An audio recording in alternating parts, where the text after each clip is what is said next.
In this clip, we look at strategies that we can use in the classroom to make work activities more accessible for students with dyslexia, but it also applies to students across the whole class. So we look at how to make assignments accessible, but also how to adapt how information is presented and how we can adapt ways that we accept information from students. It's good to have a think about the importance of the role of the teacher in children's long-term mental health outcomes. And I hope after looking at the video, you might be able to identify a strategy that you can use yourself in your classroom. Okay, so then when we think about how to support a child in the classroom, and there's lots of different things we can do that can help children to have a more holistic experience of class when they have dyslexia. So we can think about things like how information is presented. So what we want to do is to make information in general more accessible to all children. And that means that we use visuals, we can use graphs and graphics alongside text so that we're not just presenting lots of text information, we're giving them visual supports. And it could be bullet pointed as well, that we're giving them more opportunity then to really hone in on those keywords in the instructions that they're being given.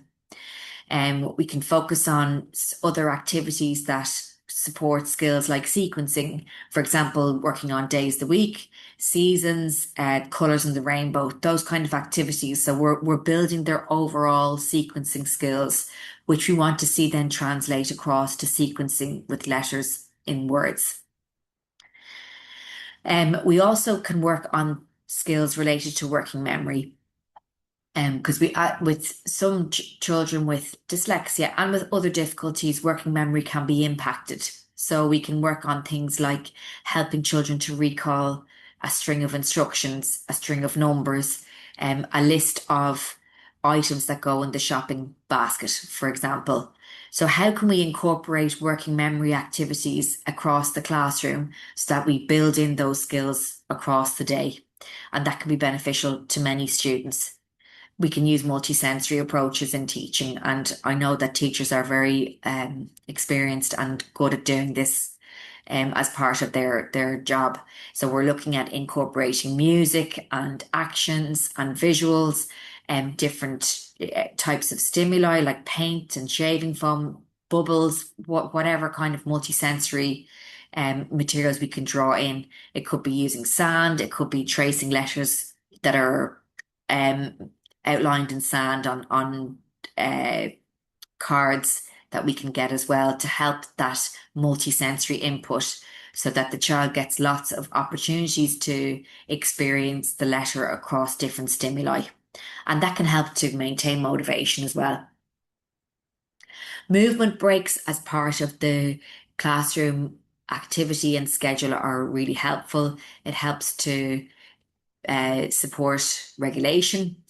Children who have more movement breaks, especially when they have additional needs, it can help them to just use up some of the energy, but also then to be a bit more focused and tuned in after they have that time after a movement break.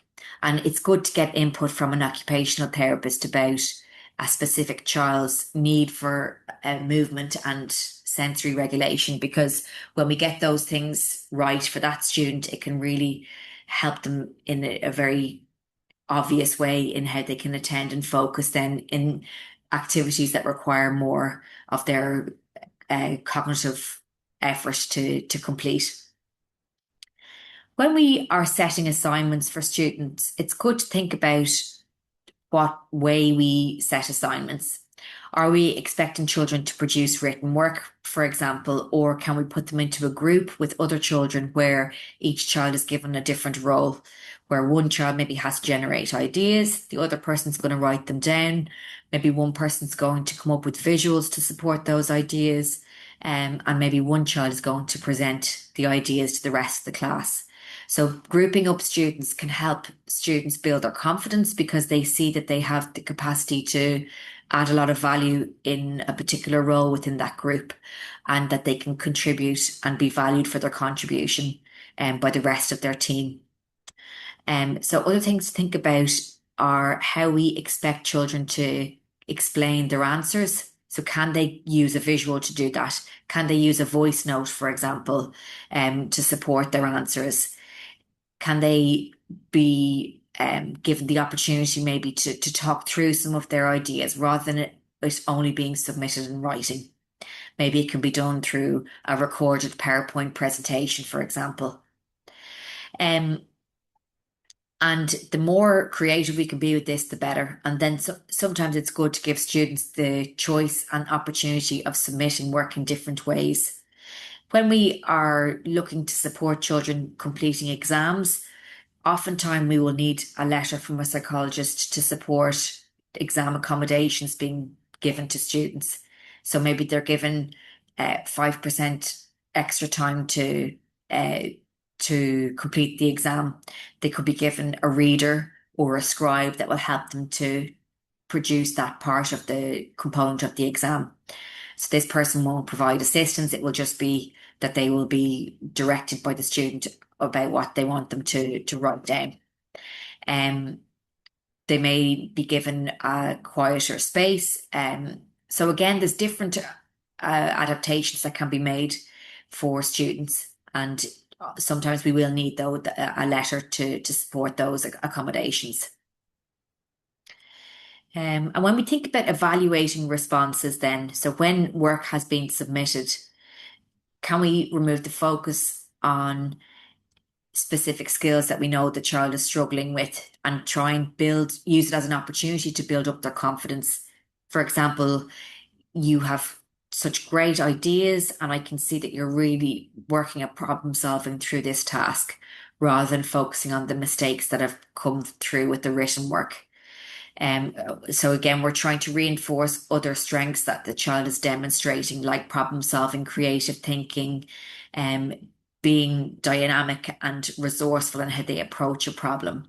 And what we want to do is highlight to a student that we can see the effort they're putting in. We can see that they have a lot of strengths to share with us.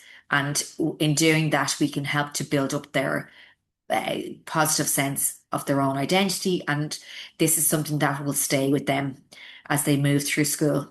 So getting that support from an early age from a teacher is so impactful for children.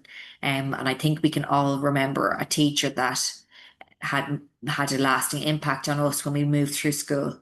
So it is about trying to build up children to be resilient and have a better understanding of themselves as well.